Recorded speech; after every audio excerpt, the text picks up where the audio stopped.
एक बार फिर से एलजी और दिल्ली सरकार जो है आमने सामने हैं। दिल्ली सरकार के मंत्री हैं गोपाल राय सर, एक बार से फिर आमने सामने नजर आ रही है। एलजी सरकार होने की कोशिश कर रही है, क्या है? आमने सामने तो कोई है नहीं, ये तो चोर दरवाजे से भारतीय जनता पार्टी दिल्ली की चुनी हुई सरकार को कमजोर करके काम को ठप करना चाहती है। तो एक तरफा हमला हो रहा है दिल्ली के लोकतंत्र पे। इसमें आमने सामने हमने तो कुछ किया ही नहीं, हम तो अपना काम कर रहे हैं। हम तो अभी बजट प्रस्तुत कर रहे हैं कि सरकार कैसे आगे काम गति बढ़ाए। अचानक पता चला कि अब वो उसको नियंत्रित करने के लिए केंद्र सरकार भाजपा जो है पीछे पड़ी है। तो ये तो शुद्ध रूप से लोकतंत्र पे और चुनी हुई सरकार और जनता के जनादेश पर हमला किया जा रहा है।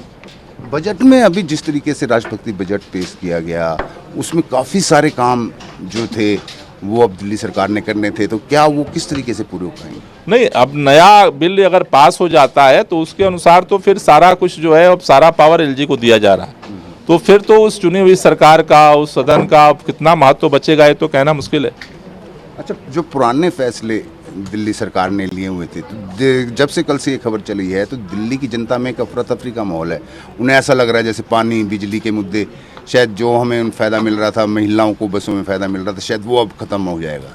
देखिए, अब ये किस मंशा के तहत ये चोर दरवाजे से नियंत्रण करने की कोशिश कर रहे हैं, क्योंकि ये बात सच है कि दिल्ली के अंदर जो काम हुए हैं उससे न सिर्फ दिल्ली के लोगों को फायदा हो रहा है, बल्कि पूरे देश के अंदर अरविंद केजरीवाल सरकार की लोकप्रियता बढ़ी है।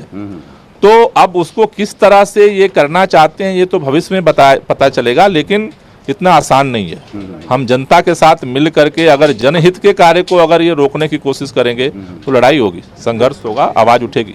एक बार फिर से संघर्ष होगा निश्चित रूप से। हम ऐसे तो नहीं जनता के ऊपर हमला करने देंगे, क्योंकि जनता की आवाज है, लोकतंत्र है, चुनी हुई सरकार है। तो मतलब ये तो चोर दरवाजे से जो घुसने की कोशिश हो रही है, निश्चित रूप से जनता के ऊपर जो है इसका मतलब असर पड़ेगा, काम रुकेंगे, लेकिन इसके लिए लड़ाई लड़ेंगे मिलकर। 4 जुलाई 2018 को सुप्रीम कोर्ट ने, पहले भी जब ये मुद्दा आया था तो एक निर्णय दिया था जिसमें सिर्फ 3 सब्जेक्ट्स को छोड़ के बाकी सब फैसले कैबिनेट के हाथ में थे। तो क्या वो निर्णय किस तरीके से पलटा जाए? नहीं, अब तो देखिए, अगर ये कानून बनता है तो बेसिकली संविधान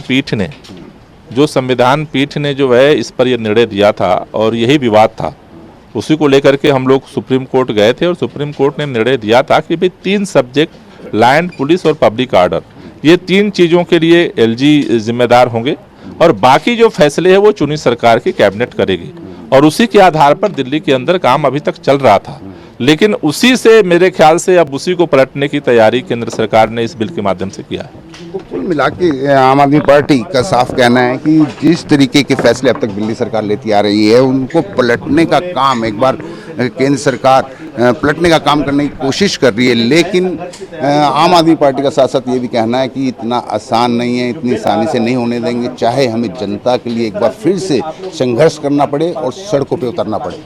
कैमरामैन जहांगीर खान के साथ मैंने न्यूज़ 24 दिल्ली।